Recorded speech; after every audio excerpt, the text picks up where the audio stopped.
अरे इस घर में किसी को बच्चा हुआ तो है नहीं जो पता चले कि बच्चे घर में होते हैं तो घर और कमरे को कैसे रखना होता है। सुबह के 10 बज गए लेकिन किसी ने मेरे कमरे को साफ भी नहीं किया। तब का खाना आया हुआ है, अभी तक टेबल पे रखा है। क्या करूं मैं? सोनम, ओ सोनम, कहाँ मर गई? तभी संगीता की देवरानी सोनम आती है।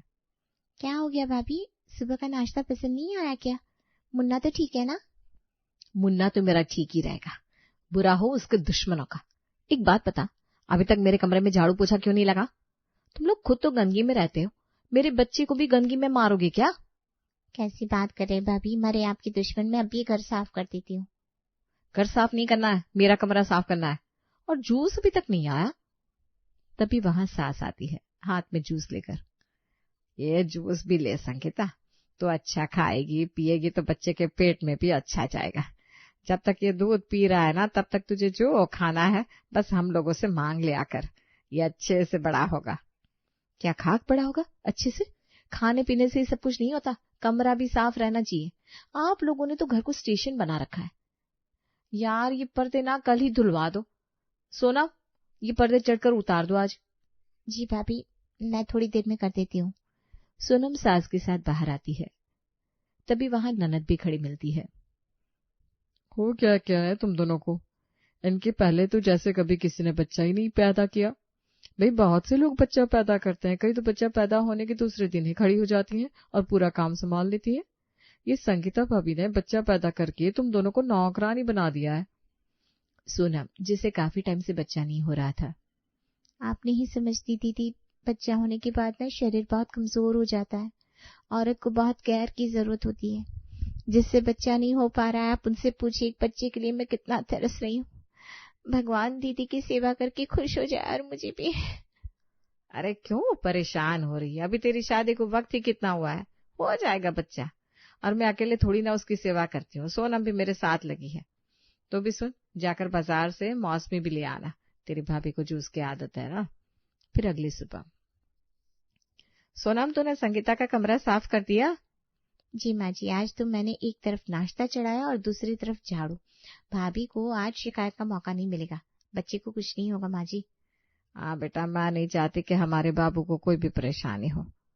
संगीता, जिसे बच्चा हुआ था, बच्चे की आड़ में पूरे घर वाले कोहलों का बेल बनाकर रखती थी उनको, और बाकी घर के सभी उस बच्चे के लाड़ प्यार में संगीता की हर मनमानी बातों को पूरा करते हैं। अरे कहाँ है मेरा लाडला? आज सुबह से आवाज नहीं आई उसकी। अरे कमरे में है अपनी माँ के पास। पता तो है, सुबह से पहले उसको खाना, नाश्ता, नहाना, धुलाना सबका काम होता है। अरे तो बाहर ला कर दे दे मुझे, अब तक तो नहा धो लिया होगा। तभी संगीता आती है। कहाँ से नहा लिया होगा? कितने दिनों से बोल रही हूँ कि एक बाबू को नहलाने वाली ला दो। क्या संगीता बहू, वो मालिश वाली को क्यों नहीं कहती, वही नहला दिया करे। मैंने कहा ना, मैं ऐसे किसी से अपना बच्चा नहाने को नहीं दे सकती हूँ। या तो आप पापा जी या फिर सोनम नहला दे। भाभी मुझे तो बच्चे को नहलाना नहीं आता, उसको पकड़ते ही ना ऐसा लगता है हाथ से फिसल जाएगा। कोई बात नहीं, मैं कल से ना किसी को देख लूंगी कि बाबू को नहलाने के लिए।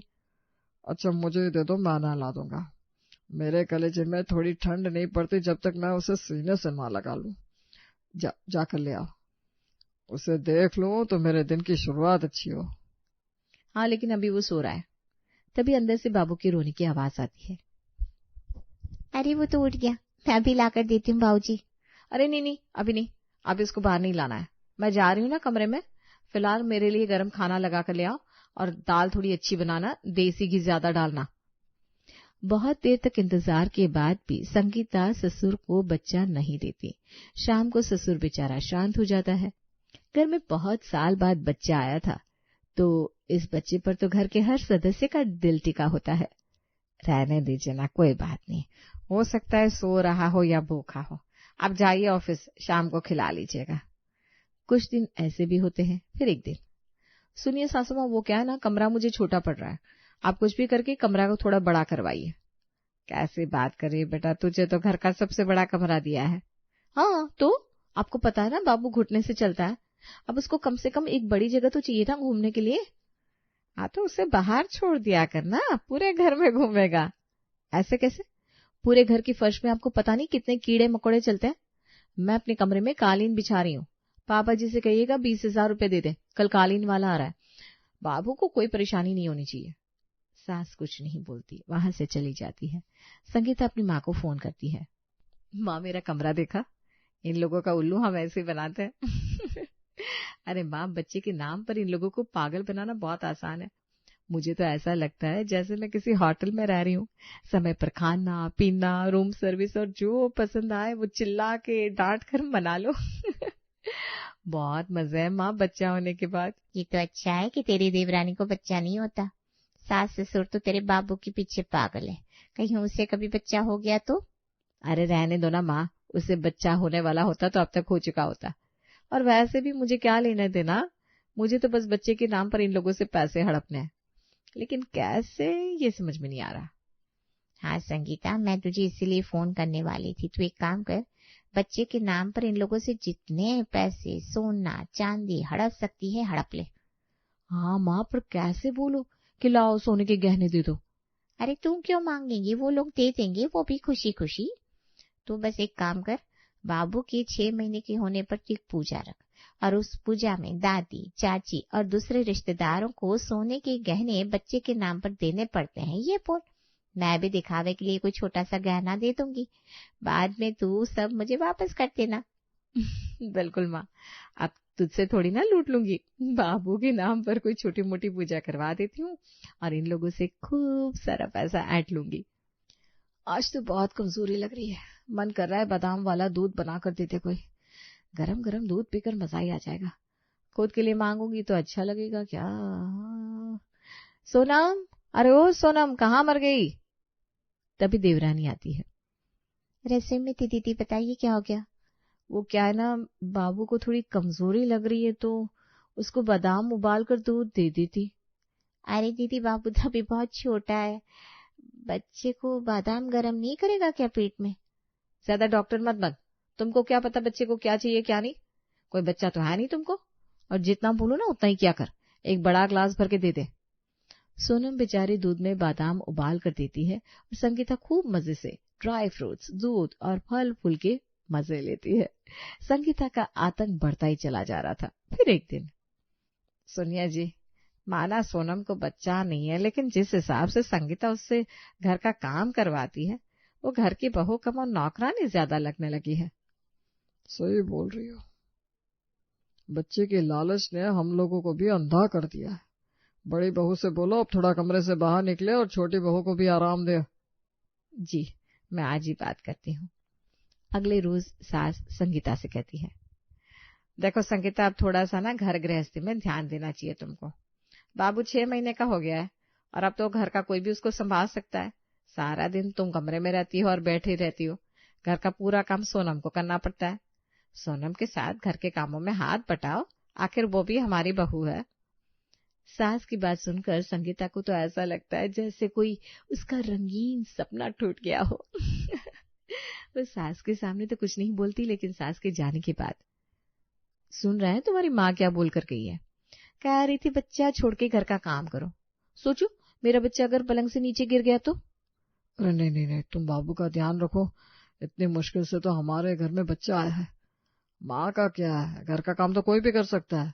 और सोनम को क्या हो गया? वही तो मैं कह रही हूँ, सोनम को क्या हो गया? घर का काम करना कौन सी बड़ी बात है? पता नहीं उसको कौन सी आफत आ रही है। उसी ने सासू माँ के कान भरे होंगे, वरना सासू माँ और ससुर जी तो बाबू को हाथों हाथ लेते हैं। अरे तुम रहने दो, कोई जरूरत नहीं है तुम्हें कहीं भी कमरे से बाहर निकलने की। मैं माँ से बात करता हूँ। सास के कहने पर संगीता जब कमरे से बाहर नहीं आती तो, सोनम बहू, अब दिन का खाना संगीता बनाएगी, तो कमरे में जाकर आराम कर, सुबह से काम कर रही है। पर माँ जी वो कैसे बनाएंगी, वो तो बाबू के साथ। अरे बाबू के साथ सोना ही तो है, बगल में मैं लेट जाऊंगी। मैंने भी बहुत बच्चे पाले हैं, ठीक है? आप जैसे सही समझे माँ जी, अगर दीदी मान जाती है तो मैं कमरे में चली जाती हूँ। वैसे खाना बनाने में कोई बड़ी बात नहीं है। अरे कितना काम करती है तू पगली, और क्यों करती है इतना काम? तेरा मन नहीं करता कि तू भी आराम करे, कोई तेरी भी सेवा करे? माँ जी, मेरी सेवा कोई क्यों करेगा, मुझे कौन सी औलाद है। सोनम दुखी होकर अपने कमरे में चली जाती है। हे भगवान, मेरी बहू बहुत सीधी है, आप उस पर अपनी कृपा बरसा दीजिए, उसे भी एक औलाद दे दीजिए। आखिर हर माँ की कोख भरी रहनी चाहिए। सास प्रार्थना करके संगीता को आवाज देती है, लेकिन इस बात से अनजान संगीता कि सास उसे घर के काम में लगाने वाली है, वो तो दिमाग में कुछ और ही प्लान बना रही थी। सोना चांदी तो बहुत हड़प लिया इन लोगों से, अब प्रॉपर्टी हड़पी जाए। अगर ससुर जी ये पूरी प्रॉपर्टी 2 भाइयों में बांट देंगे तो मेरा क्या होगा, जबकि ये सारा घर मेरे बाबू का बनता है। पूरा का पूरा घर मुझे बाबू के नाम करवाना होगा, तभी मेरा बुढ़ापा आराम से कटेगा। तभी सास की आवाज आती है, संगीता बहू, ओ संगीता बहू। पर संगीता तो अपने कमरे से टस से मस नहीं होती। सास को हार कर कमरे में आना पड़ता है। संगीता, मैं कब से आवाज दे रही हूँ, कहाँ थी? माँ जी यहीं तो बैठी हूँ। मुझे आपकी आवाज आ रही थी, लेकिन आपकी आवाज से ना बाबू हिलने लग गया था। अब कहीं मैं बाहर आ जाती और ये नीचे गिर जाता तो दिक्कत हो जाती ना। हाँ कोई बात नहीं, चल मैं यहाँ बैठी हूँ, तू जरा दिन का खाना बना ले। आराम से बैठी बहू दिन का खाना बनाने की बात सुनकर शॉक्ड हो जाती है। कैसी बात कर रही है माँ जी, खाना और मैं, मुझसे कहाँ खाना बनेगा? वैसे भी अभी ना बाबू को दूध पिलाने का टाइम हो रहा है। तो बोतल से दूध पिलाती है ना तू उसे, मैं उसे दे दूंगी। जा तो ना जल्दी से खाना चढ़ा दे। नहीं माँ जी, आज नहीं, कल से खाना बनाऊंगी। आज तो बस मुझे आराम करने दीजिए, रात भर बाबू जगा था। सास क्या बोलती, वहां से चली जाती है। वहीं संगीता मन में सोचती है, अब समय आ गया है कि घर का बंटवारा हो जाए, नहीं तो इतने सारे लोगों का खाना बनाना मेरे बस की तो बात है नहीं। सोनिया जी, संगीता बहू तो आज खाना बनाने के मूड में नहीं है, क्या करे? वो कह रही है खाना कल से बनाएगी। तो सोनम बहू को बोल दो, वो बना लेगी, वैसे भी वही तो बनाती है रोज। बात तो सही है, लेकिन उसको तो मैंने आराम करने के लिए कमरे में भेज दिया है। तो एक काम करो, आज खाना मैं और तुम दोनों मिलकर बनाते हैं, दोनों बहुओं के कमरे में खाना दे दो। वैसे भी संगीता को तो रोज खाना जाता ही है, आज सोनम को भी उसके कमरे में खाना मिल जाएगा तो उसे भी आराम मिलेगा। सास को ससुर की बात ठीक लगती है और खाना बनाने लग जाती है। खाना बनाने के बाद सास पहले संगीता के कमरे में जाती है, फिर सोनम के पास। सोनम बहू खाना ले लो। सोनम बहू, सोनम। सास कई बार सोनम को आवाज देती है, लेकिन वो नहीं उठती। सास जाकर सोनम को हिलाती है। अरे क्या हुआ सोनम, सो गई क्या? आप कब आई? मुझे आपकी आवाज ही नहीं सुनाई दी। सोनम जैसे ही उठती है वैसे ही चक्कर खाकर गिर जाती है। अरे संभाल बेटा, क्या हो गया? अरे सुनते हैं जी, ये देखिए तो सोनम को क्या हो गया, डॉक्टर को बुलाइए, उसे लगता है चक्कर आ रहे हैं। माँ जी मुझे बहुत जोर का चक्कर आ रहा है, मैं लेट जाऊं? हाँ, ये भी कोई पूछने की बात है बेटा, लेट जा। डॉक्टर आता है, सोनम को देखता है और फिर, बधाई हो, आप दादी बनने वाली हैं। सास तो ये सुनकर खुश हो जाती है, सोनम भी बहुत खुश होती है। देखा, भगवान के घर पे देर है लेकिन अंधेर नहीं है। हमारी सोनम बहू के बच्चे की किलकारी इस घर में गूंजने वाली है। माँ, सोनम को बच्चा नहीं हो रहा था तो बहुत दुखी रहती थी, लेकिन अब देखो भगवान ने उसकी प्रार्थना सुन ली। हाँ बेटा, मैं भी भगवान से यही प्रार्थना करती थी। आपकी ही प्रार्थना भगवान ने स्वीकार कर ली है माँ जी। अगले दिन, अरे सोनम, इतनी सुबह उठकर चाय बनाने की क्या जरूरत थी, जा अब तो आराम कर। अरे माँ जी अभी तो ठीक लग रहा है, अगर कोई परेशानी होगी तो आराम करने लग जाऊंगी। संगीता भाभी को भी चाय दे आती हूँ।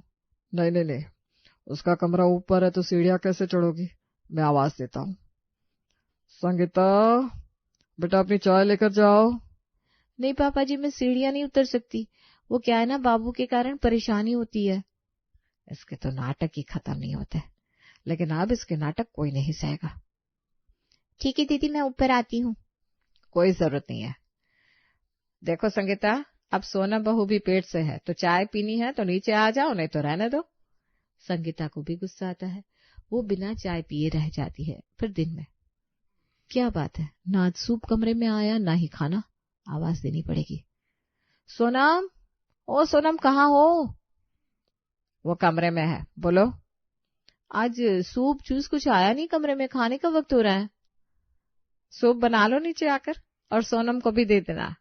वैसे खाना तो बना है लेकिन कमरे में देने वाला कोई नहीं है, देख लो कैसे मैनेज करोगी।